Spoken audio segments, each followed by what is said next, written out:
وہ محراب کو دلاسا دینے لگی، لیکن اس نے تو غصے میں ساری ڈرپس اور کینولے اتار کر پھینکے تھے۔ ڈاکٹرز کو مجبوراً محراب کو سکون کا انجیکشن دے کر سلانا پڑا۔ 1 ہفتے تک وہ ہاسپٹل میں ہی رہا تھا۔ جب ڈاکٹرز نے اسے ہاسپٹل سے ڈسچارج کیا اور ویل چیئر کو لایا گیا تو ویل چیئر کو دیکھ کر محراب کی آنکھوں میں آنسو آ چکے تھے۔ شبانہ بیگم کہنے لگی، بیٹا فکر مت کر، دیکھتا نہیں ہے ڈاکٹر کیا کہتا ہے کہ بہت جلد تو ٹھیک ہو جائے گا، بس کچھ مہینوں کی بات ہے۔ اسے اٹھا کر ویل چیئر پر بٹھا چکے تھے اور پھر کچھ دیر بعد ہی محراب گھر تھا۔ ابھی بھی پریشانی کے عالم میں جھلستی ہوئی عالیہ پریشان بیٹھی تھی، لیکن جب اس نے محراب کو ویل چیئر پر دیکھا تو اس کی آنکھوں میں آنسو آ چکے تھے۔ جیسے ہی وہ آگے بڑھ کر محراب کی طرف جانے لگی تو شبانہ بیگم نے اسے دور سے ہی روک دیا اور کہنے لگی، خبردار، جو تو نے میرے بیٹے کو ہاتھ لگانے کی کوشش کی یا قریب آنے کی ہمت بھی کی، تیری وجہ سے آج میرا بیٹا اس حالت میں پہنچا ہے۔ تم جیسی منحوس جب سے اس گھر میں آئی ہے، ہماری خوشیوں کو گرہن لگ چکا ہے۔ تیری وجہ سے میرا بیٹا اس حالت میں پہنچ چکا ہے۔ محراب فی الحال صدمے میں تھا، وہ کچھ بھی نہ بولا بلکہ سر جھکا کر بیٹھا رہا، جبکہ عالیہ کی قدم وہیں پر رک چکے تھے، محراب کو اس کے کمرے میں چھوڑ کر جا چکے تھے۔ ڈاکٹر نے بھی اسے یہی کہا تھا کہ اگر تم یوں پریشان رہو گے تو پھر ٹھیک کیسے ہوگے؟ یہ مت کرو، تم ہمت کرو اور بہت جلد اپنے قدموں پر واپس کھڑے ہو جاؤ گے، یوں دل نہیں ہارا کرتے۔ وہیں مہرین اور شبانہ نے بھی اس سے کہا تھا کہ بیٹا تو فکر مت کرنا، جب تو ایک بار آواز دے گا خود تیرے کمرے میں تیرے پاس پہنچ جائیں گے۔ فی الحال وہ مکمل بیڈ ریسٹ پر تھا، اس کے لیے ایک میل نرس کا انتظام کیا گیا تھا۔ کھانے پینے کی ہر ایک چیز عالیہ اس کے لیے دل سے بنا رہی تھی اور لے کر شبانہ اس کے کمرے میں جاتی تھی۔ رہ کر نہ جانے کیوں بار بار محراب کو یہی احساس ہو رہا تھا کہ اس کے ساتھ اگر یہ سب کچھ ہوا ہے تو شاید اس رات کی وجہ سے، کیونکہ اس نے اپنی بیوی کے ساتھ بہت ہی برا سلوک کیا تھا۔ بھلے اس کی بیوی کے منہ سے اس کے لیے کوئی غلط الفاظ نہیں نکلے تھے، لیکن خدا کی لاٹھی تو بے آواز ہوتی ہے۔ خدا تو انصاف کر کے رہتا ہے، اور شاید اس کی اسی حرکت کی وجہ سے آج خدا نے اسے محتاج کر دیا تھا۔ وہ اندر ہی اندر بے چین ہو چکا تھا۔ زندگی نے اسے دوسرا موقع دیا تھا، لیکن اس کی ماں نے ایک بار بھی عالیہ کو اس کے سامنے آنے نہیں دیا تھا۔ 20 دن ہو چکے تھے، وہ پہلے سے کافی بہتر محسوس کر رہا تھا۔ ویل چیئر پر اکثر کمرے سے باہر نکلتا، کچھ دیر صحن میں گزارتا اور پھر کمرے میں آ کر لیٹ جاتا، لیکن پھر بھی ایسی بہت سی باتیں تھیں جس میں ایک بیوی کا پاس ہونا ضروری ہے۔ اس روز میل نرس چھٹی پر تھا اور گھر میں بھی خاموشی تھی۔ خاندان میں فوتگی ہو چکی تھی، شبانہ بیگم وہیں پر گئی ہوئی تھی۔ جب محراب خانزادہ بار بار ماں کو آواز دینے لگا تو مہرین لاؤنج میں بیٹھی تھی اور موبائل استعمال کر رہی تھی۔ اسے اپنے بھائی کی آواز آ بھی رہی تھی، پھر بھی اس کے کانوں پر جوں تک نہیں رینگی تھی۔ کچن میں برتن سمیٹتی ہوئی عالیہ نے جب آواز سنی تو وہ باہر نکلی اور مہرین سے کہنے لگی، مہرین تمہارے بھائی تمہیں آواز دے رہے ہیں، تم جا کیوں نہیں رہی؟ مہرین نے کندھے اچکار کر کہا، بار بار نہیں جایا جاتا، صبح سے 10 بار تو آواز دے چکے ہیں، کبھی یہ پکڑا دو کبھی وہ پکڑا دو، انہوں نے تو نوکر بنا کر رکھ دیا ہے۔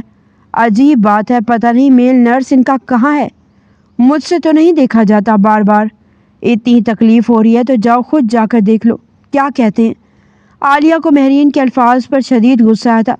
وہ محراب کے سامنے جانا نہیں چاہتی تھی، لیکن پھر بھی ہچکچاتے ہوئے اس کے کمرے میں پہنچی۔ جیسے اندر داخل ہوئی تو سامنے کا منظر دیکھ کر اسے جھٹکا لگا، کیونکہ محراب شاید پانی پینا چاہتا تھا اور جگ سائڈ ٹیبل پر اوپر کافی دوری پر پڑا ہوا تھا۔ اس نے آگے بڑھ کر جگ اٹھانا چاہا تھا، لیکن وہ خود ہی آدھا بیڈ سے نیچے گر چکا تھا۔ فوراً سے عالیہ آگے بڑھی اور کہنے لگی، آپ مجھے آواز دے دیتے، آپ نے خود پانی پینے کی کوشش کیوں کی؟ وہ جلدی سے اسے سہارا دے کر اوپر اٹھا چکی تھی۔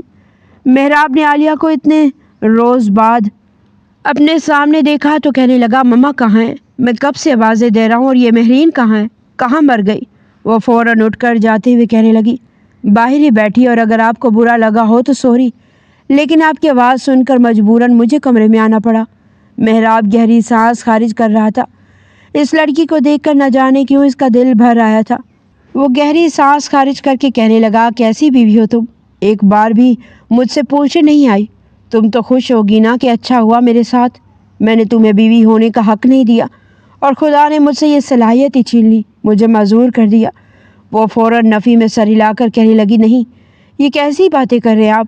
جتنی جائے نماز پر بیٹھ کر آپ کے لیے دعائیں کی ہیں اور اتنی آج تک کسی کے لیے نہیں کی۔ آپ بہت جلد ٹھیک ہو جائیں گے۔ وہ اس کے لبوں سے پانی کا گلاس لگا کر پلا رہی تھی اور ساتھ ہی کہہ رہی تھی۔ اسے اتنے قریب دیکھ کر اس کے وجود سے اٹھنے والی خوشبو محراب کو ایک بار پھر اس کا دیوانہ بنا رہی تھی۔ پھر کہنے لگا، آج میل نرس نہیں آیا، گرمی بہت ہے، میں فریش ہونا چاہتا ہوں۔ جانتی ہو نا، جب تک فریش نہ ہوں مجھے سکون نہیں آتا، تو مجھے واش روم لے کر چلو۔ یہ سننا تھا کہ عالیہ کا چہرہ سرخ لال ہونے لگا۔ کہنے لگی، میں آپ کو نہلاؤں؟ محراب کہنے لگا، ہاں، میل نرس نہیں ہے تو اب تم میری بیوی ہو، میری محرم ہو۔ وہ ہچکچا چکی تھی اور پھر محراب کو جیسے تیسے وہ سہارا دے کر واش روم لے گئی۔ باتھ ٹب میں محراب بیٹھ چکا تھا اور وہ ہچکچاتے ہوئے شرم سے سرخ لال ہوتی محراب کو نہلانے لگی۔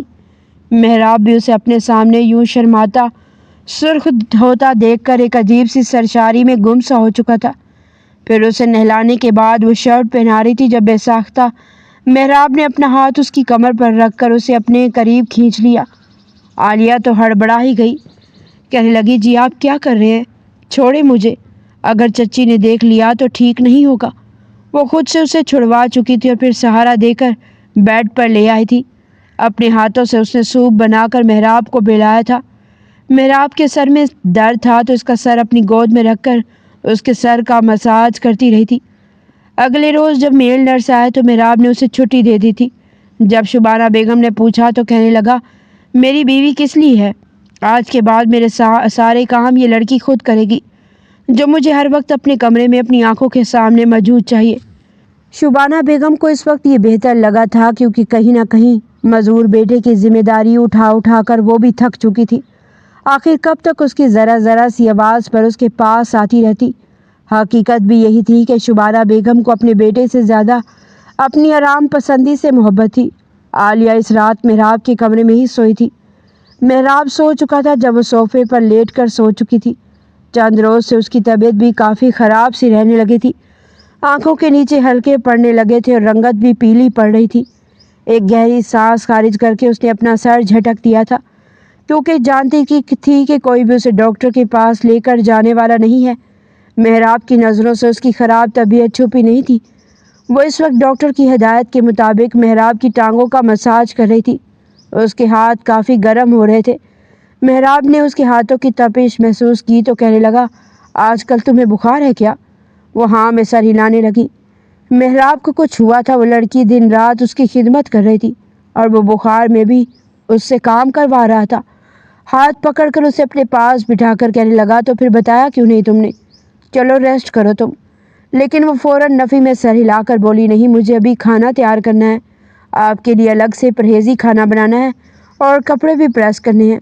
سو گئی تو کام کون کرے گا؟ محراب کہنے لگا، کام ہوتے رہیں گے، ملازمہ موجود ہے، تم کچھ دیر آرام کر لو۔ لیکن جیسے ہی وہ سونے کے لیے لیٹی تو ایک دم سے اس کا جی متلانے لگا تھا۔ واش روم میں جا کر کہہ رہی تھی، تبھی کمرے میں شبانہ بیگم داخل ہوئی۔ آج پورے 2 دن بعد انہوں نے بیٹے کے کمرے کا رخ کیا تھا۔ اپنی ماں کو دیکھ کر کہنے لگا، ماما، کہیں آپ اپنے کمرے کا راستہ تو نہیں بھول گئی؟ شبانہ بیگم فوراً کہنے لگی، ارے نہیں بیٹا، گھر میں اور بھی کام ہوتے ہیں نا، اس لیے تمہارے پاس آنے کا وقت ہی نہیں ملتا۔ ویسے بھی تمہیں پرائیویٹ ملازمہ رکھ کر دی ہوئی ہے، تمہیں جو چاہیے تم اس سے کہہ لیا کرو۔ اچھا ذرا اپنے اکاؤنٹ سے 1.5 لاکھ تو بھیج دو مہرین کو، اسے ضرورت ہے۔ پیسوں کی بات کرنے شبانہ کمرے میں آئی تھی، لیکن واش روم سے آتی آوازیں سن کر ان کے ماتھے پر بل پڑ گئے۔ کہنے لگی، یہ اس لڑکی نے کیا گند مچا رکھا ہے؟ کر کیا رہی ہے؟ جیسی اس کی حالت ہے کچھ دنوں سے میں بڑے غور سے دیکھ رہی ہوں۔ وہ چکراتے ہوئے باہر نکلی اور کہنے لگی، چچی مجھے ڈاکٹر کے پاس لے جائے، میری طبیعت مجھے ٹھیک نہیں لگ رہی۔ محراب بھی یہی کہنے لگا، ماں اسے ڈاکٹر کے پاس لے جائے، اس کی طبیعت مجھے ٹھیک نہیں لگ رہی۔ شبانہ بیگم اسے سر سے پاؤں تک دیکھ کر کچھ نہ کچھ اندازہ تو لگا ہی چکی تھی۔ پھر محراب کے کہنے پر وہ اسے ڈاکٹر کے پاس لے کر گئی تو ڈاکٹر نے چیک اپ کرنے کے بعد کہا، آپ کی بہو پریگننٹ ہے۔ یہ سننا تھا کہ شبانہ بیگم کے تو کانوں سے دھواں نکلنے لگا۔ گھر آتے وہ زوردار تھپڑ اس کے منہ پر مار چکی تھی اور کہنے لگی، ایسا کیسے ممکن ہے؟ میرے بیٹے نے تو تجھ جیسی بد شکل کو آج تک ہاتھ نہیں لگایا، اور اب تو ویسے اس کی ٹانگیں کام نہیں کرتی۔ بتا کس کے ساتھ منہ کالا کیا ہے تو نے؟ عالیہ تو خوش تھی کہ یہ خوشخبری سن کر گھر کا ماحول کچھ بہتر ہو جائے گا، اس کے لیے دل میں محبت آ جائے گی، لیکن شبانہ بیگم تو الٹا اس کے کردار پر بات کرنے لگی تھی۔ باہر سے اٹھتے شور کی آواز سن کر محراب ویل چیئر پر بیٹھ کر باہر آیا تو سامنے اپنی ماں کی کڑوی کسیلی باتیں سن کر شش و پنج میں رہ گیا۔ شبانہ بیگم کہنے لگی، دے طلاق اس بد کردار کو، دیکھ تیرے پیچھے اس نے کیا گل کھلایا ہے۔ اتنی اس کے اندر گرمی مچل رہی تھی، مر رہی تھی یہ مرد کو پانے کے لیے۔ اس بے حیا نے پتہ نہیں کس کے ساتھ یہ رنگ رلیاں منائی، اب اس بچے کو تیرا نام دے رہی ہے۔ بے ساختہ محراب کو غصہ آ گیا تھا، وہ آنکھیں بند کر کے گہری سانس خارج کر کے اپنی ماں کی طرف دیکھنے لگا، پھر کہنے لگا، ماما یہ آپ کیسا الزام لگا رہی ہے میری بیوی پر؟ یہ میری بیوی ہے اور جو بچہ ہے وہ بھی میرا ہے۔ عالیہ نے روتے ہوئے پلٹ کر محراب کی طرف دیکھا تھا۔ شبانہ بیگم کے تو غصے کی کوئی انتہا نہیں رہی تھی، کہنے لگی، یہ سب کب ہوا؟ میں نے تو تمہیں کہا تھا کہ اس لڑکی کو کبھی بھی وہ عزت وہ مقام نہ دینا، تم نے میرے ساتھ وعدہ خلافی کی ہے، تم نے میری آنکھوں میں دھول جھونکی۔ محراب بھی گہری سانس خارج کر کے کہنے لگا، ماما میں مرد ہوں اور یہ میری بیوی تھی، میں خود پر قابو رکھتا رہا، لیکن پھر ایک رات میں نے اس سے اپنا حق وصول کر لیا، اور ویسے بھی اتنے دنوں میں جتنی خدمت میری عالیہ نے کی ہے اسے میں ہی جانتا ہوں۔ مجھے تو اس کے سامنے شرمندگی محسوس ہوتی ہے کہ میں اس کے ساتھ کتنا بدتر رویہ رکھتا رہا۔ اس کے باوجود یہ میری حالت دیکھ کر میرا مذاق نہیں اڑا رہی، بلکہ الٹا بیوی ہونے کے ناطے اپنے سارے فرائض انجام دے رہی ہے۔ آج کے بعد آپ اس سے اس لہجے میں بات نہیں کریں گی۔ میں نہیں چاہتا کہ میری بیوی اور بچے کو کسی طرح کا کوئی نقصان پہنچے۔ وہ عالیہ کو اپنے ساتھ کمرے میں لے گیا تھا، جبکہ مہرین اور شبانہ بیگم کے تو ہوش اڑ چکے تھے۔ مہرین فوراً کہنے لگی، امی ابھی تو بچہ آیا ہی نہیں ہے اور بھائی کے تو تیور ہی بدل گئے۔ اگر یہ بچہ دنیا میں آ گیا تو پھر کیا ہوگا؟ یہ بچہ ہمارے لیے بڑا ہی منحوس ثابت ہونے والا ہے، بالکل اپنی ماں کی طرح۔ بھائی اگر ہمارے ہاتھ سے نکل گیا تو بہت برا ہوگا۔ کل تک ہم اس لڑکی کو اس گھر سے نکالنا چاہتے تھے اور پھر بھائی کے ساتھ مل کر یہ ہمیں ہی اس گھر سے نکلوا دے گی۔ بیٹی کی یہ باتیں سن کر شبانہ بیگم بھی بہت کچھ سوچنے پر مجبور ہو چکی تھی۔ وہیں محراب کا اتنے پیار سے رکھنا اور اپنے پاس سلانا عالیہ کو اس کے قریب کر گیا تھا۔ اس نے بھی محراب کی خدمت کرنے میں کوئی کسر نہیں چھوڑی تھی۔ شبانہ بیگم نے تو لاپرواہی برتنا شروع کر دی تھی، کہنے لگی، ایک بار جو معذور ہو جائے، جس کی ٹانگیں کام کرنا بند کر دے، وہ دوبارہ اپنے پیروں پر کھڑا ہو ہی نہیں سکتا۔ لیکن عالیہ ہمیشہ ہمت دلاتی، کہتی کہ آپ فکر مت کریں، آپ بہت جلد اپنے پیروں پر کھڑے ہوں گے۔ وہ مسکرا کر کہتی تو محراب کی ہمت بڑھ جاتی۔ دھیرے دھیرے دونوں کا رشتہ مضبوط ہو رہا تھا، جو شبانہ بیگم کی آنکھوں میں کھٹک رہا تھا۔ وہ قطعی یہ منظر برداشت نہیں کر پا رہی تھی۔ یہ سب سوچتے انہوں نے ایک شام ملازم کو بھیج کر دوا منگوائی تھی اور پھر چائے بنا کر وہ دوا اس میں شامل کر دی تھی۔ ملازمہ کو خاص تاکید کی کہ جاؤ یہ چائے جا کر عالیہ بی بی کو دے دو اور کہنا کہ ابھی ابھی پی لے ورنہ ٹھنڈی ہو جائے گی۔ ملازمہ چائے لے کر ان کے کمرے میں پہنچ چکی تھی۔ وہ اس وقت محراب کے پیروں کی مساج کر رہی تھی۔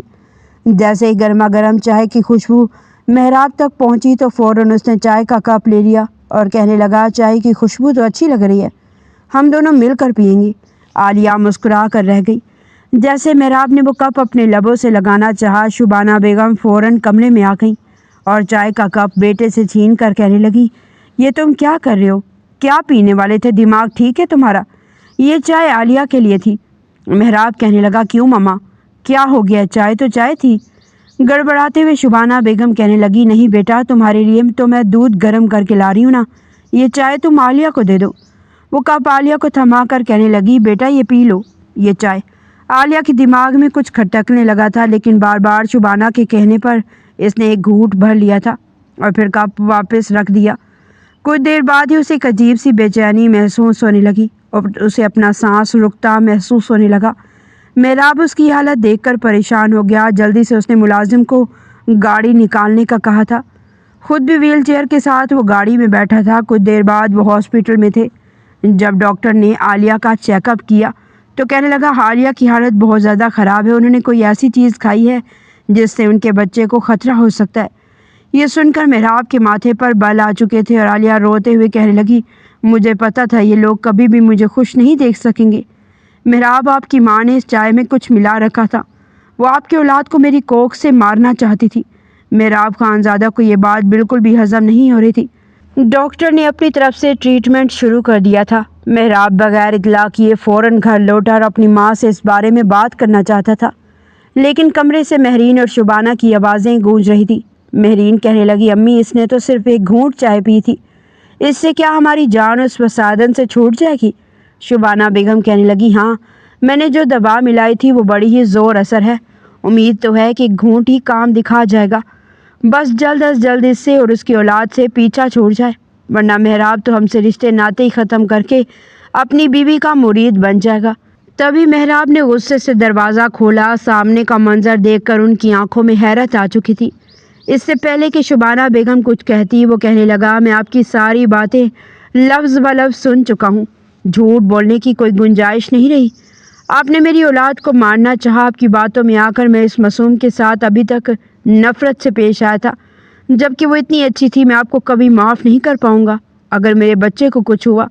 شبانہ بیگم شرمندہ ہو چکی تھی، یہ تو ان کی خوش قسمتی تھی کہ زہر کا اثر زیادہ نہیں پھیلا تھا۔ 3 دن تک ہاسپٹل میں رہنے کے بعد عالیہ بالکل ٹھیک ہو چکی تھی، لیکن محراب اسے پھر سے اسی گھر میں لے کر نہیں آیا تھا، بلکہ اسے اپنے دوسرے گھر میں لے گیا تھا اور کہنے لگا، اب ہم جہاں بھی رہیں گے ساتھ رہیں گے، میں تمہیں وہاں لے کر جا رہا ہوں جہاں میری بیوی اور میرے بچے کے دشمن موجود نہ ہوں۔ عالیہ نے بھی سکون کا سانس لیا تھا۔ شبانہ بیگم روتی ہوئی اپنے بیٹے کے آگے ہاتھ جوڑتی رہیں، لیکن محراب نے اپنی ماں کی اتنی بڑی غلطی کو معاف نہیں کیا تھا۔ عالیہ بھی ڈر چکی تھی، کہیں وہ ایک بار پھر اس کی اولاد کو نقصان پہنچانے کی کوشش نہ کرے۔ 9 ماہ بعد عالیہ نے خوبصورت سے بیٹے کو جنم دیا تھا۔ شبانہ بیگم کو باقی اپنی غلطی کا احساس ہو چکا تھا، وہ ہاتھ جوڑ کر روتے ہوئے بیٹے سے بھی معافی مانگنے لگی تھی، اور مہرین بھی، انہوں نے اپنے پوتے کو اٹھا کر چوم چوم کر پیار کیا، اور پھر عالیہ کے کہنے پر وہ لوگ واپس گھر آ چکے تھے۔ ماضی میں عالیہ نے بہت دکھ اور تکالیف جھیلی تھی، لیکن اب سچی خوشیاں اس کی زندگی میں منتظر تھیں۔